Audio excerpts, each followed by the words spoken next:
교회의 역사를 여러분 우리가 교회사라고 이렇게 이야기를 합니다. 교회사는 2000년 정도밖에 되지 않았어요. 그러니까 세상 역사에 비하면 아주 짧은 역사죠. 근데 이 짧은 역사 속에서 이건 정말 하나님의 은혜가 아니면 도저히 우리 인간의 이성으로는 생각해서 이루어질 수 없는 일들이 이 교회사 안에서 여러분 많이 일어난 것들을 우리가 볼 수 있어요. 찾아볼 수 있습니다. 믿지 않는 사람들은 뭐 그 일들을 이렇게 봤을 때 도저히 우리는 이해할 수 없다, 믿지 못하겠다 이렇게 이야기를 하지만 믿는 사람들은 믿음의 눈이 있기 때문에 그 세상 사람들이 믿지 못할, 이해하지 못할 그런 일들을 우리는 믿음의 눈으로 바라보면서 그것을 하나님의 은혜다라고 이렇게 말하기도 합니다. 교회사를 보면 여러분 도무지 납득되지 않는 그런 많은 일들이 있어요. 그 중에 제가 오늘 몇 가지를 한 두 가지를 한번 소개해 드리도록 하겠습니다. 러시아가 여러분 국교가 정교입니다. 기독교죠. 정교는 기독교니까. 근데 러시아가 복음화 된 게 여러분 복음이 들어가고 나서 30년 정도밖에 되지 않았어요. 30년 만에 거의 95% 이상의 사람들이 신앙을 가지게 되는 그런 일들이 일어난 거죠. 우리나라에 여러분 그리스도 그 교회가 기독교가 들어온 지가 몇 년이 됩니까? 천주교까지 쳤을 때 한 150년 정도 되겠죠? 150년 정도 되는데 우리나라는 복음화율이 얼마나 될까요, 여러분? 한 30%, 많이 잡으면 한 30% 정도 됩니다. 일본은 여러분 이 복음이 들어간 지 몇 년이 됐을까요? 일본은 우리보다 여러분 꽤 오래됐어요. 일본은 복음이 들어간 지가 500년 정도 됐어요. 500년 정도 됐는데 복음화율은 얼마나 될까요? 0.3%입니다. 예. 500년이 됐는데 0.3%밖에 되지 않아요. 그런 거에 반해서 여러분 러시아는 복음이 들어간 지 30년밖에 되지 않았는데 그것이 그 기독교가 국교가 될 만큼 복음이 잘 전거됐다는 것은 참 놀라운 일이죠. 근데 그 일이 이루어지기 위해서 하나님께서 이렇게 작업을 하셨겠죠. 근데 그 일이 블라드미르라고 하는 한 사람에 의해서 일어나게 되는 거예요. 블라드미르라고 하는 이 사람은 980년도부터 1016년까지 36년 동안 러시아를 통치했어요. 그가 통치할 당시에는 러시아라고 이야기하지 않았겠죠. 그때는 러시아의 이름이 키예프였습니다. 키예프의 일대 대통령이라고 해야 되죠. 이 사람이 이제 정권을 잡아서 그 키예프를 다스려 가려고 할 때 이 사람은 나쁜 사람이었어요. 원래는 역사적으로 봤을 때 폭군이었습니다. 사람들에게 세금도 많이 걷고 사람들을 되게 못살게 굴었던, 전쟁에 많은 사람들을 동원시켰던 그런 이 폭군이었어요. 근데 이 사람이 왕권을 딱 잡고 나서 못된 생각을 합니다. 내가 이 넓은 땅에 이 많은 사람들을 왕이 한마디만 하면 다 따라올 수 있게끔 만들 수 있는 방법이 뭐가 있을까? 이걸 이제 고민을 한 거예요. 내가 한마디만 하면 죽는 신용까지 할 수 있는 그런 백성들을 만들고 싶다라고 이 마음속에 꾀를 낸 거예요. 그래서 참모들을 불러놓고 이제 회의를 한 거죠. 내가 이런 마음을 가지고 있는데 어떻게 하면 이거 되겠냐라고 하니까 참모들이 여러분 좋은 아이디어를 줍니다. 사상을 하나 만들면 됩니다. 딱 이렇게 이야기를 했어요. 사상을 하나 만들면 됩니다. 이렇게 이야기를 했는데 거기에서 이제 가지를 치고 나와서 종교를 만드는 것이 가장 좋습니다. 이렇게 딱 이야기를 한 거예요. 그러니까 그 참모들이 이야기했던 그 종교, 이걸 이제 만들다는 것은 새로 신흥 종교를 만든다는 것은 사실 어렵고 힘들고 해서 이 블라드미르라고 하는 사람이 그러면 이 지금 전 세계에 퍼져 있는 종교들 중에서 가장 영향력이 큰 종교들을 한번 너희들이 가서 탐방을 해봐라. 어떤 종교가 우리한테 가장 잘 맞을지 한번 가서 탐방을 해봐라 라고 했어요. 그래서 이 참모들이 4개의 종교를 뽑아왔어요. 4개의 종교를 한번 여러분들이 한번 이야기해 보십시오. 4개의 종교가 뭐였겠습니까? 큰 세상, 우리 세계에서, 우리 이 땅에서 제일 세력이 큰 종교. 불교. 하하, 불교는 아닙니다. 불교는 아닙니다. 이슬람교. 유대교, 또 하나 지금 말고 그때를 생각하셔야죠. 980년 그때를 생각하셔야죠. 가톨릭, 그리고 하나가 정교회였어요. 근데 가톨릭과 정교회는 같은 그 교회죠. 이게 조금 달라서, 이 마음이 좀 달라서 찢어져서 두 개가 된 거일 뿐이에요. 그러니까 이제 이슬람과 유대교와 정교회와 가톨릭 교회의 교회를 가서 이제 딱 배우고 온 거예요. 그래서 네 개를 이렇게 놓고 이제 어떤 게 좋을까 고심을 한 거였죠. 근데 두 개가 탈락됐어요. 유대교, 첫 번째 유대교는 탈락됐어요. 왜 탈락이 됐는가 하면 너무 유대교를 숨기는 사람들이 너무 잘난 체 하는 것 같아서 그게 꼴보기 싫었대요. 그래서 유대교는 우리한테 안 맞다. 너무 잘난 체 하는 사람들이 많다. 유대교는 탈락입니다. 그 다음 뭐라고 했습니까? 이슬람교였어요. 이슬람교도 탈락입니다. 왜 그랬을까요? 이슬람교는 여러분 술을 마시지 못하게 했어요. 근데 이 블라드미르가 술을 너무너무 좋아했어요. 그래서 내가 이슬람교를 섬기게 되면 술을 못 마시겠구나 라고 해서 이슬람교를 탈락시켰어요. 두 개가 남았잖아요. 뭐하고 뭐 남았습니까? 가톨릭하고 정교회가 남은 거예요. 그러니까 그래서 이 두 개를 가지고 이제 더 세심하게 보기 위해서 사람들을, 야 그러면 너희들이 그 나라 가서 한번 살아봐라. 살아보면 이 종교가 어떤 영향력을 끼치는지 너희들이 알 것 아니냐. 가봐라 라고 했어요. 그래서 로만 가톨릭의 본고지라고 할 수 있는 로마로 파견단을 보냈어요. 그리고 그 다음엔 이 정교회의 그 콘스탄티노플 그쪽으로 이제 사람들을 보냈죠. 이스탄불이죠. 지금의 이스탄불로 사람을 보내고 로마로 사람을 보내고 두 이제 부류의 사람들이 가서 그곳에서 살아본 거예요. 근데 로마에서 가톨릭 교회가 국교였던 로마에서 살았던 사람들로부터 이제 전보가 온 거예요. 이렇게 왔습니다. 사람 사는 곳은 다 똑같습니다. 여기도 뭐 별 큰 그건 없습니다. 이렇게 이제 보고가 왔어요. 근데 여기 이스탄불에서 콘스탄티노플에서 이제 또 보고가 왔어요. 보고가 왔는데 이렇게 보고가 왔습니다. 이곳은 정말 사람들이 천사와 같은 사람들입니다. 예배를 드리는데 천사들이 모여서 예배를 드리는 것만 같습니다. 이렇게 이제 딱 온 거예요. 그럼 여러분들은 어느 교회를 택하겠습니까? 정교회를 택한 거예요. 정교회를. 그래서 정교회를 택해서 이제 정교회의 그 사제단이라고 하는 사람들, 정교회의 높은 이제 교리나 이런 것들을 공부하는 그 사람들을 초청했어요. 우리가 정교회 이걸 이제 우리의 사상으로, 우리의 종교로 삼겠다라고 이제 마음을 딱 먹고, 그러면 뭘 좀 알아야 되잖아요. 왕이니까. 거기에 대해서 정교회가 어떤 종교인지 뭘 좀 알아야지 백성들에게 선포도 하고 그걸 가지고 이야기도 할 수 있을 것 아닙니까? 그래서 정교회 사람들을 불러서 이제 공부를 한 거예요. 정교회가 여러분 기독교입니다. 가톨릭도 기독교잖아요. 기독교에서 나왔으니까 그럼 이 정교회에 대해서 좀 배워야 되겠다 싶어서 공부를 했어요. 그 사제들한테서 공부를 했는데, 그럼 어떤 공부를 하겠습니까? 기독교에서 교리 공부를 하면 뭐가 되겠습니까? 성경 공부를 한 거죠. 성경에 여러분 어떤 내용이 나옵니까? 예수님에 대한 이야기가 나오는 거예요. 그러니까 이 블라드미르라고 하는 이 사람이 성경 공부를 하다가 은혜를 받아가지고 변화가 된 거예요. 자기는 모든 백성들을 내 손 안에 잡으리다 라는 그 생각 가지고 공부를 딱 시작을 했는데, 공부를 하다 보니까 자기가 죄인인 게 깨달아진 거예요. 자기가 몹쓸 놈이라는 게 깨달아진 거예요. 그래서 더 깊이 성경 공부를 이 블라드미르라고 하는 사람이 8년 동안 합니다. 8년 동안 해서 바로 자기가 왕을 잡고 왕이 되고 나서 이것을 국교로 선포하지 아니하고 8년 동안 성경 공부를 하고 나서 철저히 자기가 다 녹아지고 난 다음에 그제서야 국교로 선포를 합니다. 그렇게 여러분 이 블라드미르가 정교회를 국교로 선포를 하죠. 그래서 백성들이 그렇게 이야기를 합니다. 우리 왕을 변화시킨 하나님이라면 우리도 믿을 만하다.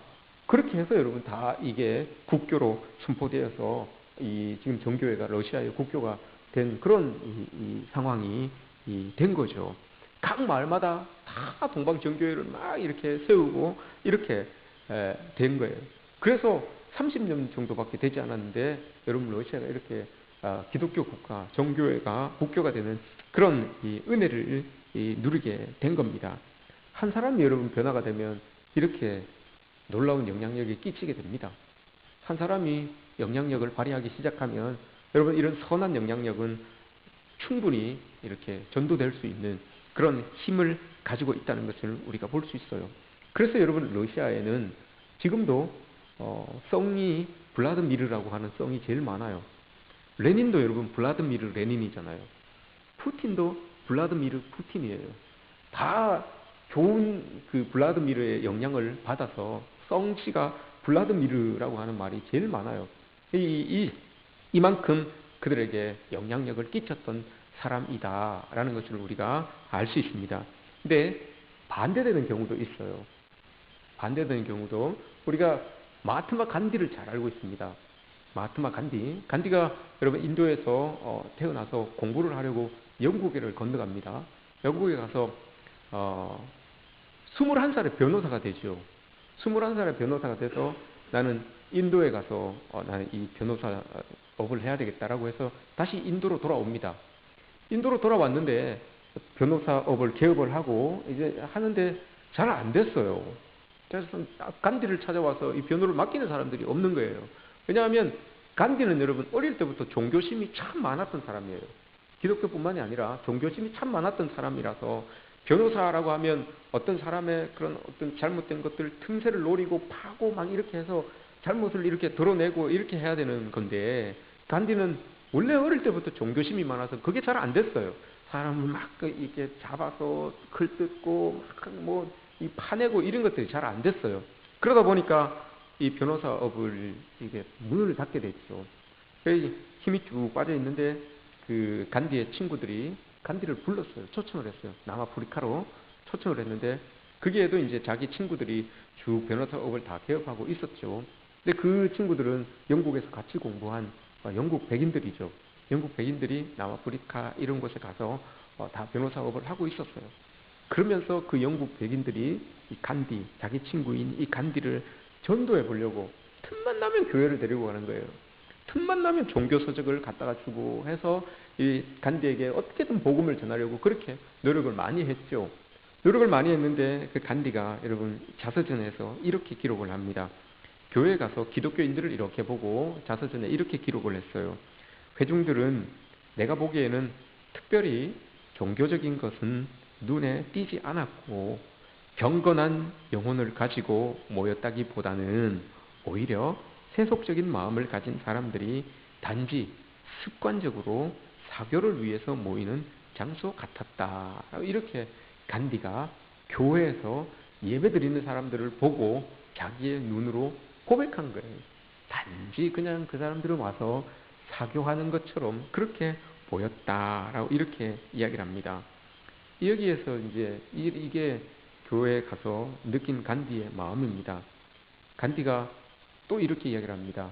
기독교인들을 지켜보니까 힌두교도에 비해서 사랑과 희생정신이 없다라고 이렇게 이야기를 합니다. 자기가 힌두교였으니까 그렇게 이야기를 합니다.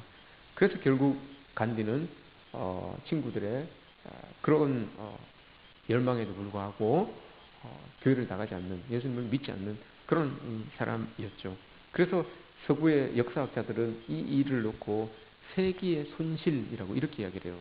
만약에 간디가 예수 그리스도를 믿었으면 그 많은 인도의 사람들이 간디의 영향을 받고 그리스도인이 되었든지 기독교인이 되었든지 했을 텐데 간디가 기독교를 받아들이지 못했으므로 말미암아서 그의 영향력이 기독교적인 영향력이 뻗쳐나가지 못했다. 그래서 그것을 세기의 손실이다라고 이렇게 이야기를 합니다. 그런데 간디가 여러분 예수 그리스도를 부인한 건 아니에요.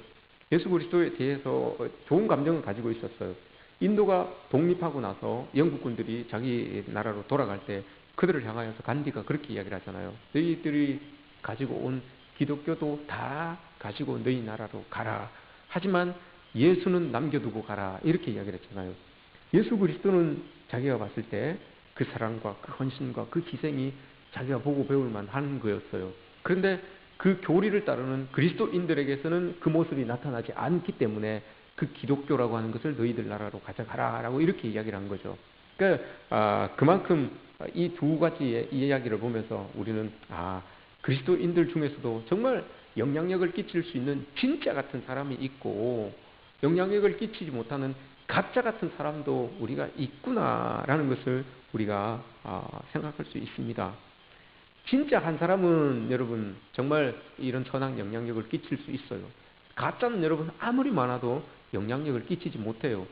이게 여러분 하나님께서 우리에게 보이시는 그런 하나님의 말씀입니다. 오늘 우리가 읽은 말씀에서 예수님께서 사도 바울이 우리에게 말하기를 우리는 하나님으로부터 부르심을 받은 일꾼이다 라고 이렇게 이야기를 합니다.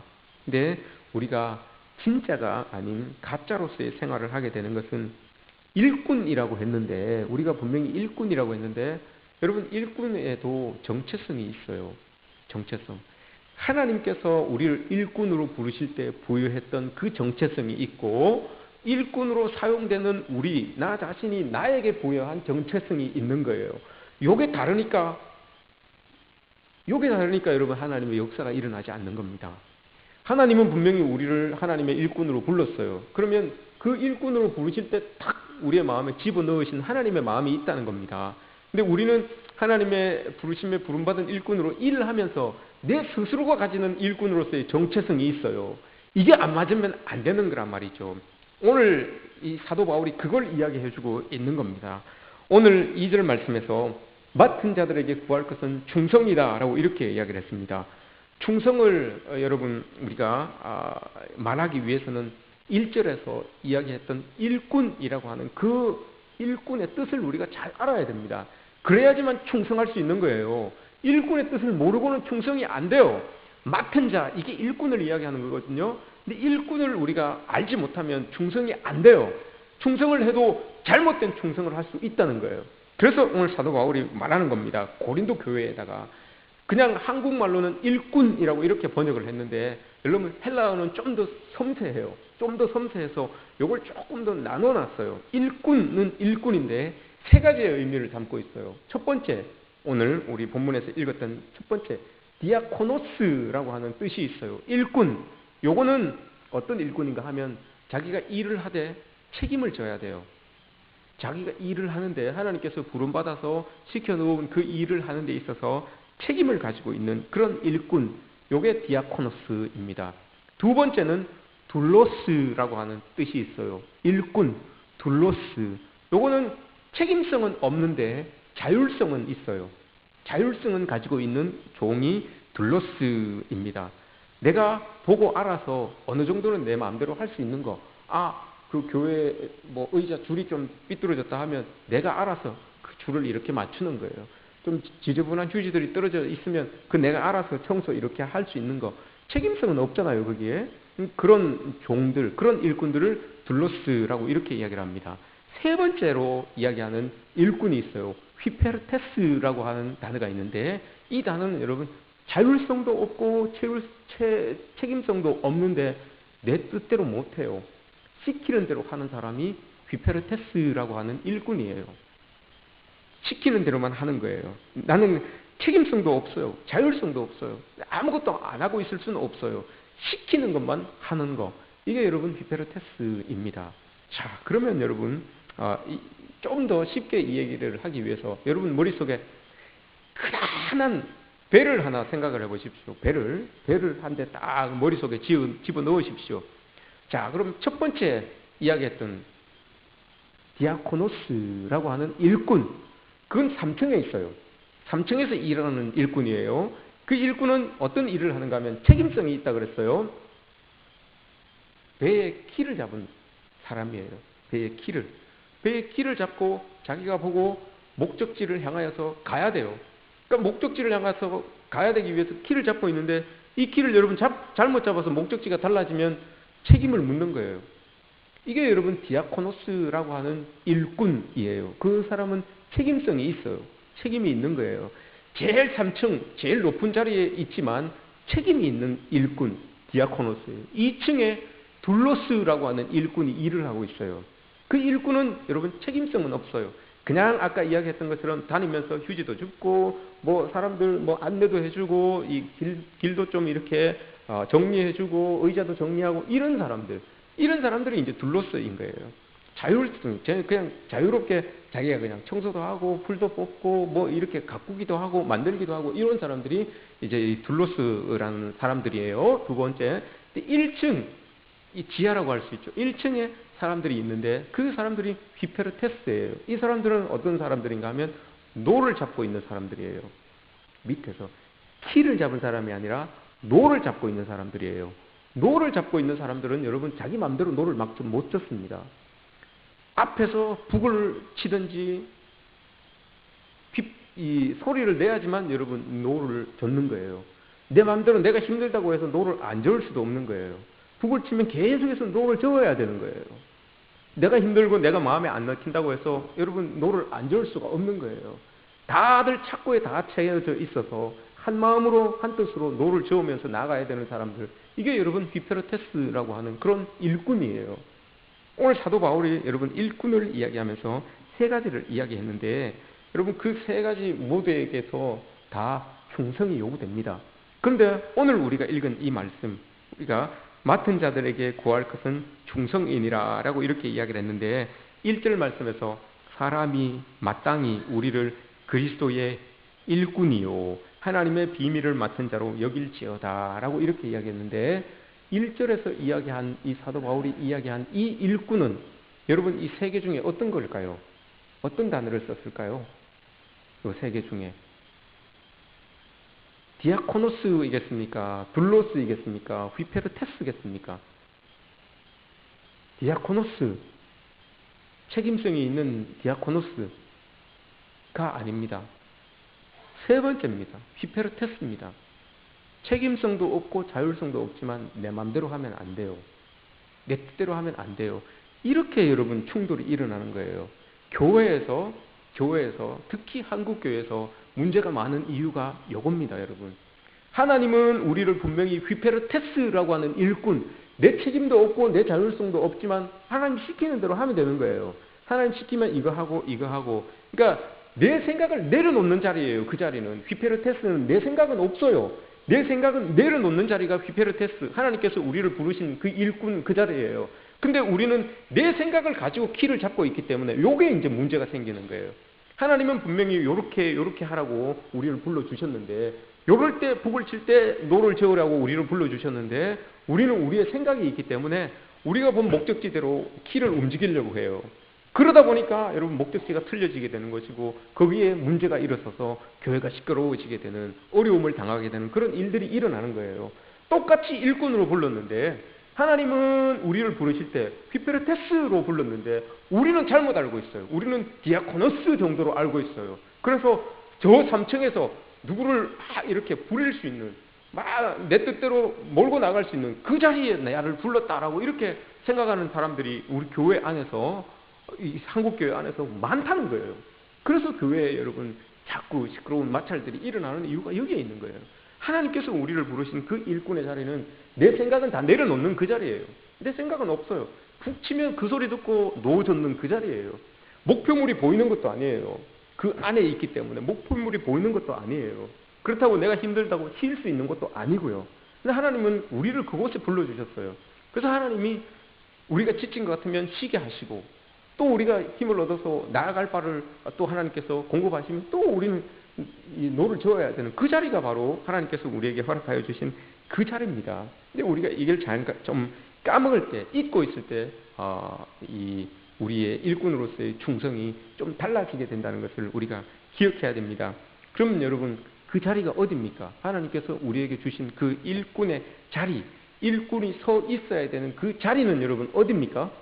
9절 말씀에서 이야기합니다. 9절 말씀에서, 9절 오늘 우리가 읽은 말씀에서 제가 읽어드리겠습니다. 내가 생각하건대 하나님이 사도인 우리를 죽이기로 작정된 자같이 끄트머리에 두셨음에 우리는 세계 곧 천사와 사람에게 구경거리가 되었노라. 종의 자리는 끄트머리입니다, 여러분. 교회에서 일하는 사람들은, 모든 사람은 다 그 자리가 끄트머리예요, 여러분. 3층처럼 3층에 있으면 얼마나 좋겠습니까?